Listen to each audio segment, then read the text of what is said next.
How to download Steam on PC or laptop. So the first we need to go and open the browser, and here we're gonna search for Google. Now once we're here, we're gonna search for download Steam. And open this link that says Steam, the ultimate online game platform. Open this one here. And now we can click on install Steam. This is for Windows. Also, we got this one for Apple Mac. So we're gonna click on install Steam. So we're gonna click on it here. Click on next. This is the language you can choose. I prefer English. Click on next once again. Choose install. Just wait a few seconds and I can look at this. And here, click on finish. So let's go and try to search for it. As you can see here, we got a shortcut in the desktop.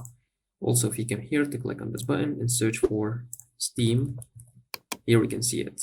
We can click on it and launch the app. So don't forget to like the video, subscribe to the channel. Also, don't forget to let me know down in the comments below if this video is helpful, and thanks for watching.